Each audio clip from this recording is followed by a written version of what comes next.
welcome back. আমরা disconnect হয়ে গেছিলাম due to the limited time period in the Zoom.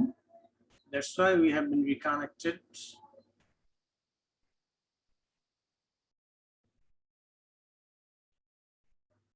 হ্যাঁ, শামিমা খানম, আপনি শেয়ার করতে পারেন আপনার আইডিয়াগুলো। হ্যাঁ স্যার, আমি প্রথমে যেটা বলতেছিলাম সেটা হলো জেন্ডার বৈষম্যটা যেটা সেটা সমাজে আমাদের অনেকটা প্রতিষ্ঠিত হয়েছে, তারপরেও মনে হচ্ছে যেন এটার ঘাটতি রয়েই গেছে। আর যেটা সবচেয়ে বড় কথা, মানুষের কিন্তু সেক্সুয়াল লাভটাই সবকিছু না, তার স্পিরিচুয়াল লাভেরও প্রয়োজন আছে, যেটা হাজবেন্ডও বুঝতে হবে, ওয়াইফও বুঝতে হবে।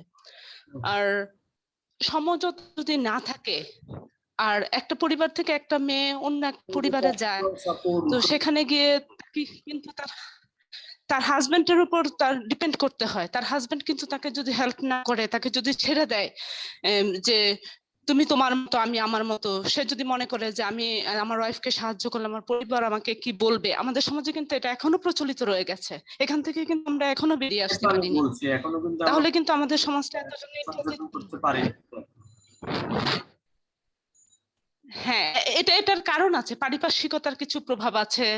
ধরেন একটা ছেলে একটা পরিবারে থাকে, অনেক সময় দেখা যায় তার ওয়াইফের যে বিহেভ গুলো এটা তার পরিবার মেনে নিচ্ছে না, বা তার মায়ের সাথে তার বা ভাই বোনের সাথে তার ওয়াইফের ম্যাচিং হচ্ছে না, এটাতে কিন্তু পুরুষটাও আপনার বিভ্রান্ত হয়ে যায়, অনেকটাই বিভ্রান্ত হয়ে যায়। সে আসলে বোঝাতে পারে না, স্ত্রীও বোঝাতে পারে না, আবার বাবা মাকেও ছাড়তে পারে না, যার জন্য কিন্তু আমাদের এই অসমতা। হ্যাঁ হ্যাঁ, সবাই এই যে এই সমস্যাগুলো কিন্তু আমাদের কাটিয়ে ওঠা দরকার। তারপর অর্থনৈতিক যে একটা ব্যাপার আছে, অনেক আমাদের সমাজে বেশিরভাগ নারীরা ভাবে যে পুরুষ আর্ন করবে, আমি সন্তান মানুষ করব, আমি রান্না বান্না করব ঘরে, কিন্তু সে যে আসলে এই বর্তমান যুগে সে সবকিছু তাল মিলিয়ে চলতে পারতেছে কিনা, তার আর্নিং সোর্স আছে কিনা, সেটা কিন্তু অনেক স্ত্রী বিবেচনা করে না। ইভেন বায়না ধরে তার হাজবেন্ডের কাছে অনেক বেশি। কেন?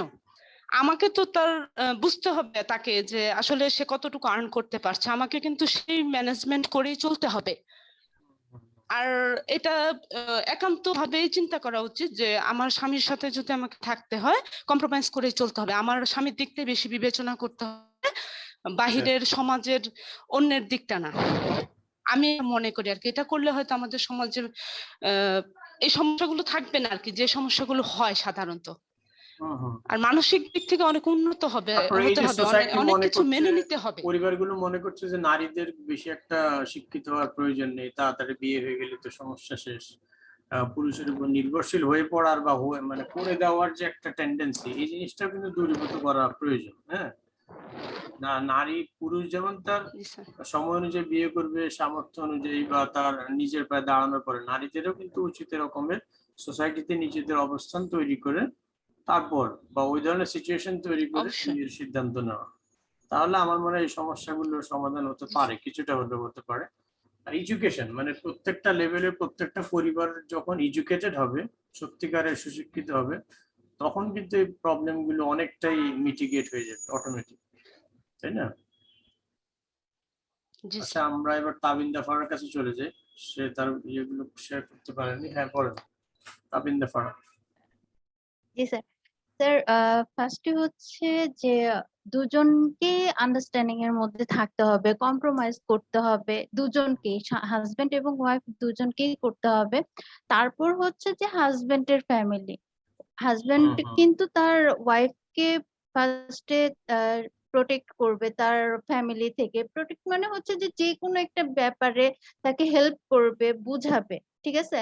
সেরকমই ওয়াইফের উচিত যে হাজবেন্ডকে মানুষের সামনে বা অন্য কোথাও অন্য কিছুতে বা তার ফ্যামিলির সামনে ছোট না করে বা ওরকম ভাবে না বলে, না বুঝিয়ে, সবসময় একটা যে হাজবেন্ড ওয়াইফের মধ্যে যে পার্থক্যগুলো সেগুলো তুলে না ধরে সে অন্যভাবে জিনিসগুলো, মানে কম্প্রোমাইজ যেটা বলতে যাচ্ছি, কম্প্রোমাইজের মাধ্যমেই দুজনের সম্পর্কটা কিন্তু ভালো থাকে। আর হচ্ছে এডুকেশনের ব্যাপারে হচ্ছে যে আমার মনে হয় মেয়ের ফ্যামিলি, একটা ফিমেলের ফ্যামিলিরই উচিত তাকে এটা বুঝানো যে তোমাকে নিজের পায়ে দাঁড়াতে হবে, তোমাকে কিছু একটা করতে হবে, হাজবেন্ডের উপরে ডিপেন্ডেবল হতে হবে না। কারণ হচ্ছে বেশিরভাগ ফ্যামিলিতেই দেখা যায় যে এত পড়াশোনা কি করবা, সেই তো চুলার কাছে যেতেই হবে।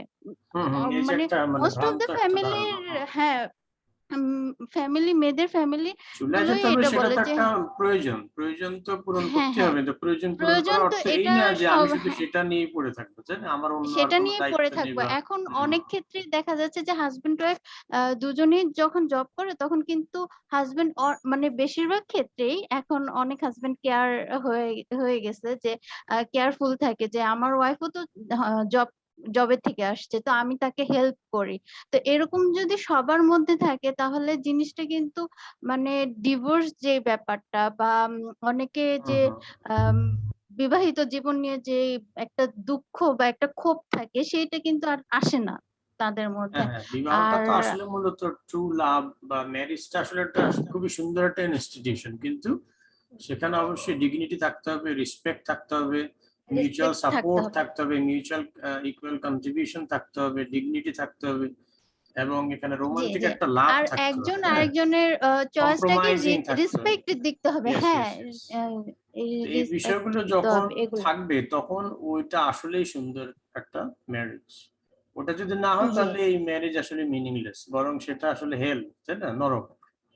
হ্যাঁ, এটা আমি নরম। আর পরিভাষা মনে হাজবেন্ড করি। ওয়াইফ যদি দুজনই মানে সাকসেসফুল থাকে বা দুজনের প্রতি দুজনের যদি বিলিভ, রেসপেক্ট সবকিছু থাকে, থার্ড পার্সন কিন্তু এখানে তাদের মধ্যে কোনো একটা প্রবলেম সৃষ্টি করতে পারে না। এটা যে হুম, কেউ হুম, হতে পারে, ফ্রেন্ডস বা exactly, exactly. Family, problem create মানে করতে তাদের পারে মধ্যে না। লয়্যালটি থাকা লাগবে, ইন্টিগ্রিটি থাকা লয়ালিটি, লাগবে। হ্যাঁ, তার মধ্যে যে জি পারস্পরিক একটা রোমান্টিক লাভ, সেটা যখন এক্সট্রিম পর্যায়ে থাকবে তখন সেখানে তৃতীয় যে বিষয়গুলো সেগুলো আসবে না, বা আসলেও সেগুলো তারা ডিফেন্ড করতে পারবে, তাই না, যৌথভাবে। জি জি জি। Okay, that's all for this week. Thank you very much for joining with me and also reminding with the whole session of this live class. I hope you all join in the next week, next live class in the next week. And until then, goodbye. Okay, and good night. Right. Good